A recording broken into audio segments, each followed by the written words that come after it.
মেথছৰ next MCQ আমি আলোচনা কৰিম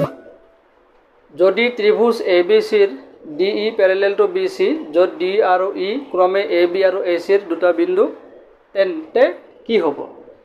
In triangle ABC DE parallel to BC where D and E are the 2 points of AB and AC respectively then what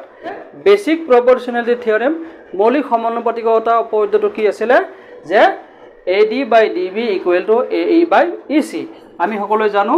এইটো option AD by DB equal to AE by EC but ইয়াতে এটা twist point আছে সেই twist পইণ্টটো কি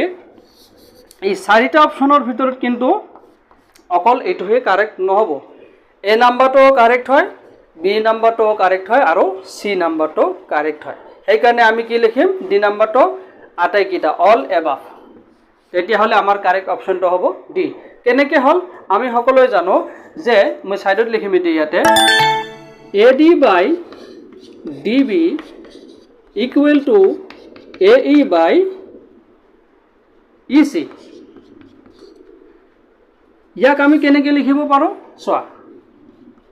এতিয়া যদি AE টক DB ৰ জায়গাত লৈ আহো আৰু DB টক যদি AE ৰ জায়গাত লৈ যাও তেতিয়াও তো বস্তুটো ঠিকই থাকিব ভুলটো নহব হয়নে এনেকৈ তোমালোকক পৰীক্ষাত সেবাৰ মানুহবিলাকে যিবিলাক ইন্টেলিজেন্ট শিক্ষকবিলাকে তোমালোকক পাজল কৰাৰ কাৰণে এনেকৈ কোৱেশ্চন দি দিব পাৰে তাৰ পিছত ইয়াক আমি আকৌ কেনেকৈ লিখিব পাৰো ইয়াক আমি আকৌ এনেকৈ লিখিব পাৰো ডাইৰেক্ট AD by AB লিখিব পাৰো আৰু AE by